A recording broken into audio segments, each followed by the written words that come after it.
Hello दोस्तों, स्वागत है आपका मेरे यूट्यूब चैनल में। तो फ्रेंड्स, आज की हमारी कहानी का जो टाइटल है वो है जादुई पत्थर और 3 भाई। तो शुरू करते हैं। बहुत समय पहले की बात है। एक हरे भरे गांव में 3 भाई रहते थे, आर्यन, वरुण और छोटू। तीनों के स्वभाव एक दूसरे से बिल्कुल अलग थे। आर्यन बहुत लालची था, वरुण घमंडी था और सबसे छोटा छोटू बहुत दयालु और मेहनती था। एक दिन गांव में सूखा पड़ गया।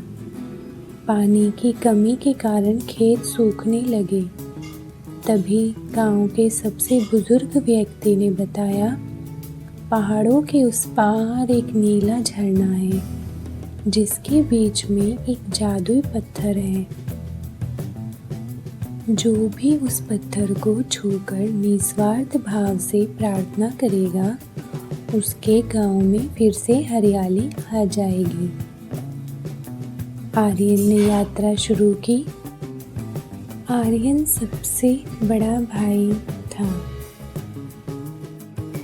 वह मन ही मन सोच रहा था कि अगर उसे वह पत्थर मिल गया तो वह अपने लिए ढेर सारा सोना मांगेगा। रास्ते में उसे एक बूढ़ी औरत मिली, जिसने प्यास के कारण दम तोड़ते हुए पानी मांगा। आर्यन ने झिड़क कर कहा, मेरे पास समय नहीं है, मुझे जादुई पत्थर चाहिए। वह आगे बढ़ गया, लेकिन जैसे ही वह झरने के पास पहुंचा, पत्थर एक साधारण चट्टान बन गया, क्योंकि उसके मन में लालच था। वह खाली हाथ लौट आया। उसके बाद वरुण की यात्रा शुरू होती है। अब वरुण मंझला भाई है। उसे रास्ते में घायल पक्षी मिला। पक्षी ने मदद मांगी, लेकिन वरुण ने घमंड में कहा, मैं एक महान योद्धा बनने जा रहा हूँ, मैं इन छोटे जीवों की मदद नहीं करता। जब वह झरने के पास पहुँचा तो पहाड़ से पत्थर नीचे गिर गया और वह उसे पकड़ नहीं पाया। अब सबसे छोटा भाई छोटू की यात्रा शुरू होती है। अंत में छोटा भाई छोटू निकलता है। रास्ते में उसे वही प्यासी बूढ़ी औरत मिली। छोटू ने तुरंत अपने हिस्से का सारा पानी उसे पिला दिया। आगे बढ़ने पर उसे वह घायल पक्षी मिला। छोटू ने उसके घावों पर पट्टी बांधी। जब छोटू नीले झरने के पास पहुंचा तो वहां की रक्षक एक जल परी प्रकट हुई। उसने कहा, छोटू, तुम अकेले हो जिसने दूसरों का दर्द समझा। मांगो, क्या मांगते हो? छोटू ने अपने लिए कुछ नहीं मांगा।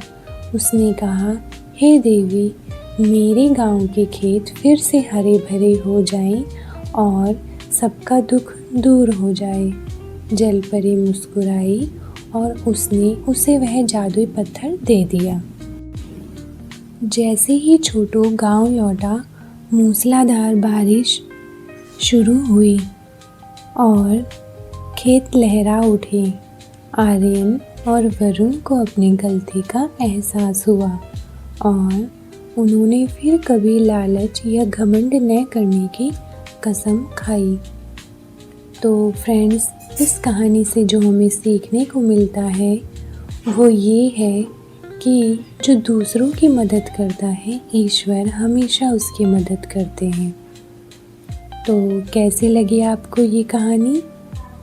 अगर आपको ये वीडियो पसंद आए तो प्लीज़ वीडियो को लाइक कीजिए, शेयर कीजिए एंड चैनल को सब्सक्राइब करना ना भूलें।